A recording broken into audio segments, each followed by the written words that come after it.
सही अनि फारकदबा एफ्रोस नक्सल अमि सही अनि फारकदोर अमि यामना लाइबक थीबा फिबम मदा मणिपुरसिदा आइनिंगाई लेतना वाबा अदुगा यामना तारमोन होइबा सिचुएशन अबदा मणिपुर से अमता थोखिदबा हाइबा ताई अदुगा मणिपुरदा थोइबा लाइबक थीबा थोक्तोक्से कनानासु थोअनिंगमदबदी याई अदु मसी सुमाई तौना थोकपसी गणतंत्र चटपा इंडिया गुंबा हाइदे चाउना गणतंत्र सक्सेसफुली चलीबा निपांनि हाइबा इंडिया गुंबा करंबा स्टेट अमदसु आइदि हाना थोखिबसु तादे आइ थोअमदौसु मानदे अदु सुमाइना सुम थंबिगनेसु आइ थाजदब सही था कुन हेना ससल अबसी सिभौदा भारत सरकार ना मणिपुर सिदा येंगिबा मिएंग हाइबा ताई दे मणिपुर दा सब मानवा पार्टी एब्सोल्यूट मेजॉरिटी लेबा बीजेपी की गवर्नमेंट स्टेट सिदा हाइबा ताई लेना मणिपुर सिदा थोक्रिबा थौदो अवाबा अनाबा चिंग मयाम सिगी मरक्ता होय अखोई पार्टी ना कांग्रेस पार्टी ना शासन पाइबा मतमदसु प्रेसिडेंट रूल सस्पेंडेड एनिमेशन से मसी थोखिदबदी नत्ते अदुगा सिचुएशन सिदी याम थीना खेतनाबा मतमदा थोखिबा हाइबा ताई अदु अखोइना आशासु तौदबा अदुगा अखोई पार्टी गिदी मणिपुर की प्रजा सिंगी इंटरेस्ट मणिपुर की प्रजा सिंगना पीआर पामोय अदुगा अखोई पार्टी नसु मणिपुर दा प्रेसिडेंट रूल इम्पोज तौबा हाइबसे यामना अरानबा खोंथांग अमा ओइगनी रोंग पॉलिसी ओइगनी कोई प्रेसिडेंट रूल पामदे अखोई कीबकी वा अमा मगी वा नते करिगिनो हाइबबो मणिपुर से हौखिबा चही ताकुन हेना अवाबगी मथक्ता अवाब तादन लापसिदा अमुक प्रेसिडेंट रूल थमजलगदी हेना अमुक वागद्रा हाइबसे अखोइगी वखन्नी अखोइगी पार्टी की वखन हाइबा तारे हौजिक कंफर्टेबल मेजॉरिटी होइना बीजेपी मनुंगा लैरिबा सिदैदा अमुक लास्ट मिनट ता हाइबा तारे ऑनरेबल गवर्नर ना अखोइगी ट्रेलक सुबा अखोइगी इथोइलक सुबा असेंबली की ट्रेलक सुबा सेशन कौना अदुसु हयेंग तांग तरा सिदा सेशन गवर्नर ना एड्रेस तौरगा सेशन हौगदबसे ngasiगुम्बगी लेट इवनिंग दा चीफ मिनिस्टर से कौरगा तौरिबा मौंग तौसेबा अदुगा हयेंग सिदैदा चलो रिजाइन तौरो हाइबा एटीट्यूड मतासे कोई होय पार्टी की खेतनबदी लेरंबा याइको डेमोक्रेटिकली इलेक्टेड गवर्नमेंट अमदा येंगिबा सेंटर की मियेंग से मसी हई हानसु थमजग्रे मसी यामना खांगदा वाबा हाइबा तारे करिगिनो हाइबबु मणिपुर की democratically elected government हाइबसे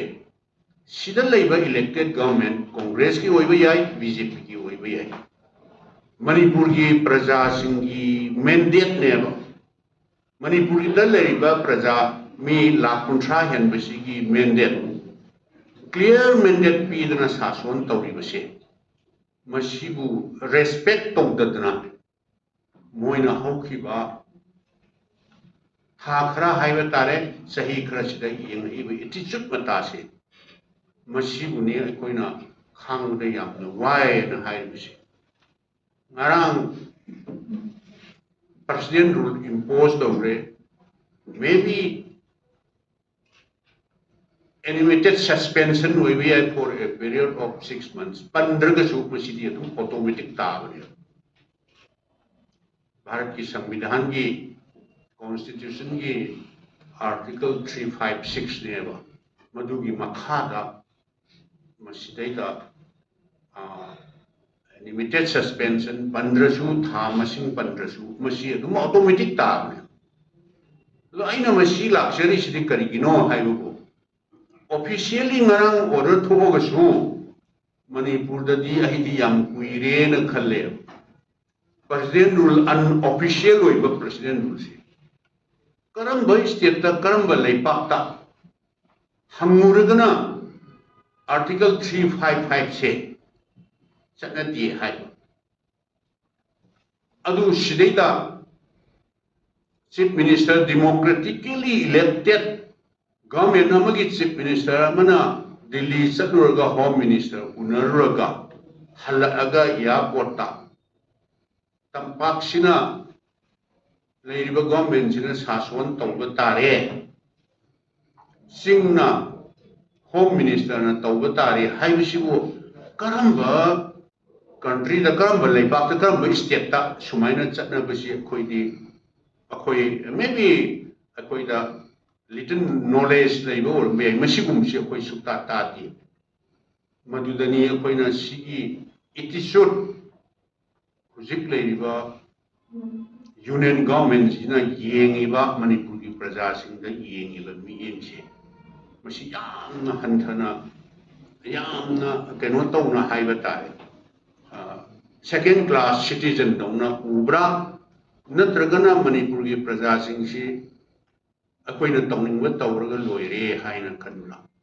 And then recently, Matamdugi Chief Minister High. Yengo, Article 355.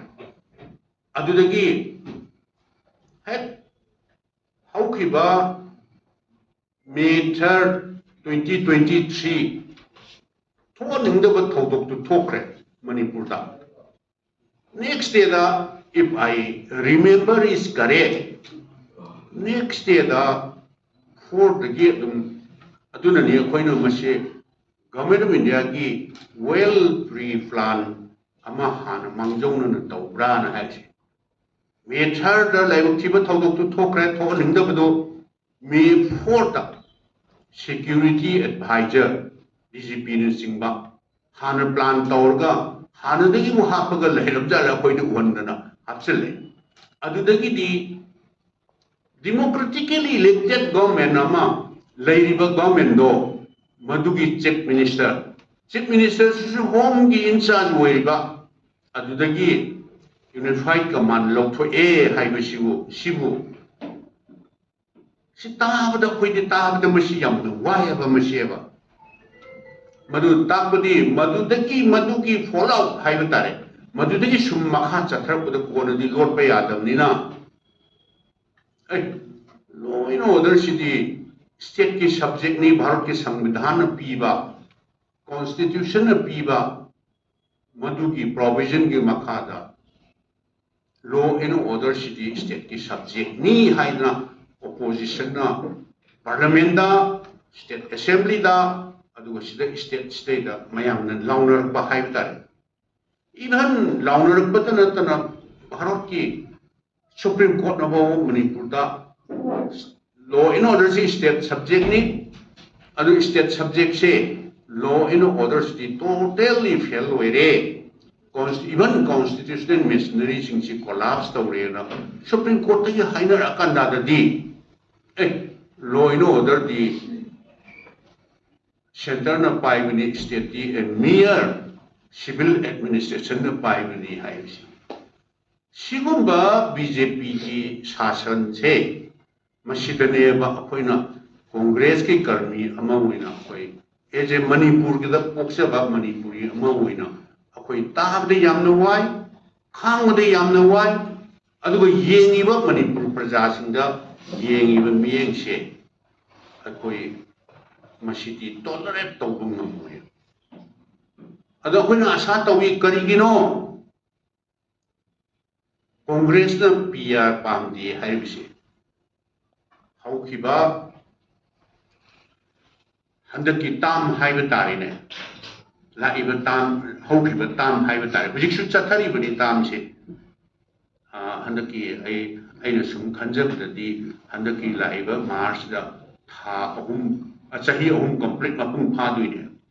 27 early part of 27 adudaiduda chahi manga complete oigedabane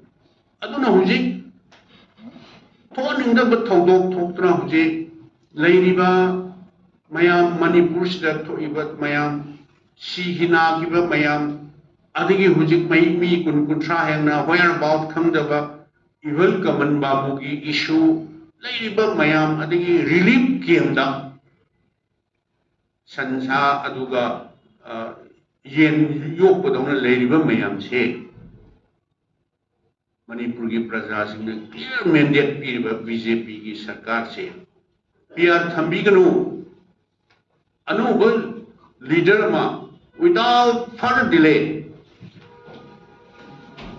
happy रगा सरकार दो कंटिन्यू तो बिरगा हौजिक district amaga sangna ba yadadan leiba even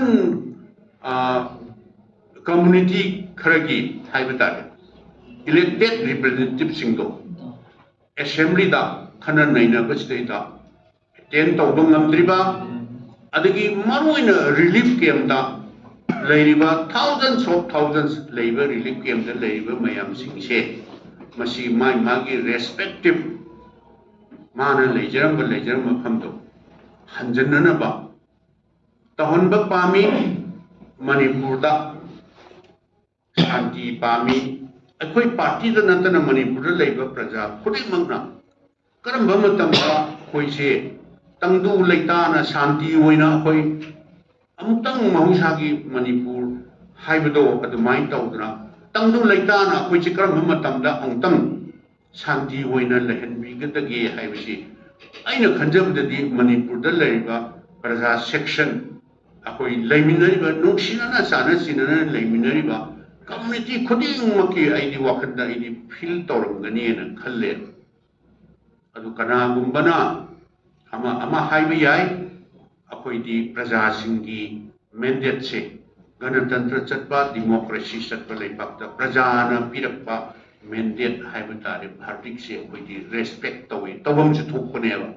as a citizen of this country the democracy circle pak sidati aduna hujik manipur da handaki tam sida haibutari manipur da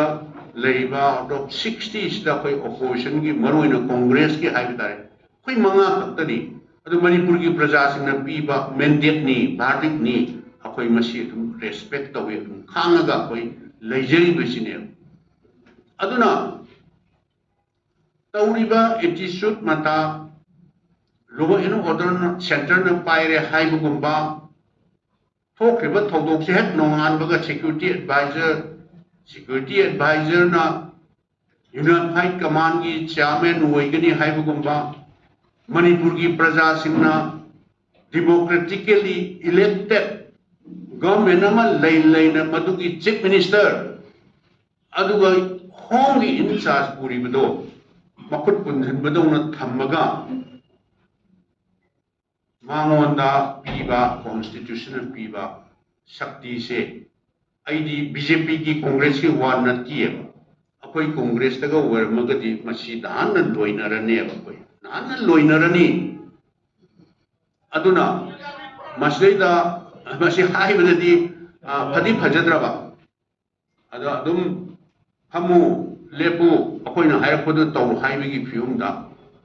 leirambasi masi aidi laiba thiba haiba tare adra hojik su yengbiu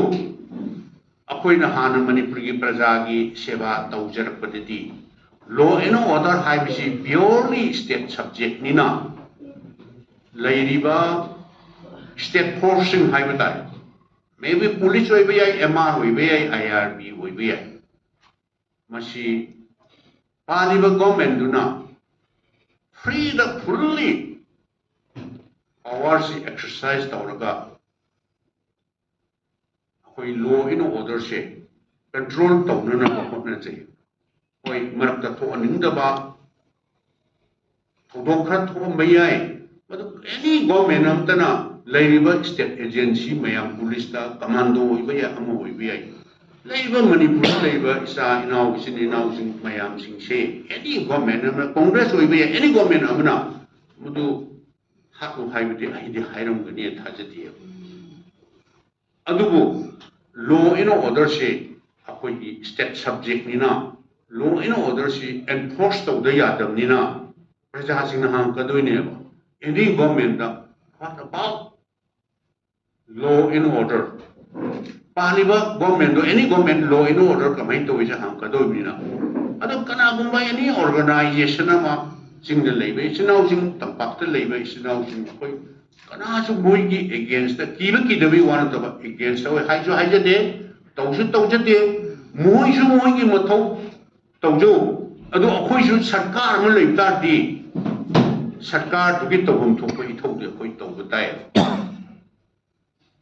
सरकार दुगी तौम थोप अखोई इथौ तौब ताय मदु अदुम अखोई exercise तौजबने मदु अदुम तौजबने अदुना Moina हंदकी ताम सिद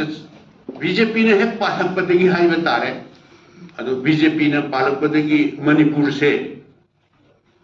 हानगी पंजाबी वानतबा हानगी लाई ओइग्रबा अटल बिहारी वाजपेयी जी की मतमदगी हौरगा BJP से मणिपुर की प्रजा सिंह से सिगा कया इसान चानदबरा मतमदजु 18 जून ना हत थोखिबा तो हंदकसु बीजेपी ना एब्सोल्यूट मेजॉरिटी ओइरगसु शांति लेना से मणिपुर से फजना तंगदु लेताना प्रजा सिंह से लेहनबा ngamdo सिगुंबा मयाम सिंह से येंगुरगदी नसाई यम पंजनिंग खदी लेबने अखोई मरु पांसिंग कलेक्शन खितंग मोइनसु अपांबा अदुम कुंदोक्ससुनु लाइव सेशन सिदा हुजिकी सही प्रॉब्लम मयाम सिंगसि करमाई तोरगा खना नैनरगा सॉल्व तौरना तौगदबदु मधु खनगदौरे खनगिदौरे न तौर करिनो मतम दुगी चिप मिसाइदा कौरगा नंग हयेंग चलु रिजाइन तौहनब सिगुंब सिगु आई करम स्टेट आई थोखीदब खली अदुगिसु मथक्ता ngaraang se pare sidati adu oijabo state sida Bharat की पार्लियामेंट जिसु ngaraang tang 18 sida handak ki se tension ग्रे मसीगी इशू से opposition की मैम particularly कांग्रेस की ऑनरेबल एमपी मैम सिना सुसो इशोइना पार्लियामेंट सिदा इशू से सुसो इशोइना रेस तौर अनि अर्न पार्लियामेंट जी लोइरनी हाइन खनबनी खंगदे अमरी खंगदे होय हानगी सिनो लोइरमबसु याय अदुबु ngaraang टेंशन ग्रे कोई वकंददी मणिपुर की इशू से इवन नो कॉन्फिडेंस मोशन भौवा भारत के पार्लियामेंट में मुखत तौगिबनिना मोइना प्रेसिडेंट रूल इम्पोज तौसी मतंगदा ऑपोजिशन तुमिन लेगनी हाइबसिदी लीगली और अदरवाइज लेरोएब अदुना हिदी टेंशन की प्राण खनबा अंडर एनी सर्कमस्टेंसेस मणिपुर की कोई टेरिटोरीज दी मणिपुर की इंटीग्रिटी सिदी मसीदी कहन भई यारो याना कोई अनसु दम हन्न हाइजरे अखोई हाना राजीव जी ने प्राइम मिनिस्टर ओरिगदा मिजोरम इकोटा मोइना अखोई हाना कोई जी इंडिपेंडेंस तानबनी अदुसु तुओगे ग्रेटर मिजोरम सुल्तानपुर डिस्ट्रिक्ट सिद्धकदी असोमदा मिजोरम रोमदा पीपीरो हाइबे अतै अतै डिमांड दी हरे अदुगा मणिपुर की टेरिटोरी सोकदोबा इवन इंच सोकदबा डिमांड दी यारो सोरेना यागिदबदे अदु हुजिकसु अखोइदी कांग्रेस पार्टी गिदी होय अतै अतै दी करिनो याबि यादबदि अखोइ खनबा अदुना अतोपनी अदुगा मणिपुर की अपुनबा टेरिटोरी अदुगा अपुनबा इंटीग्रिटी से अपुनबा टेरिटोरियल इंटीग्रिटी से मसी कायगदबा डिमांड दी अखोइ कांग्रेस पार्टी गिदी अखोइ याम क्लियर नहीं मदुदी अखोइ याबा ngam moyena अखोइ सुमाइ थमजिगे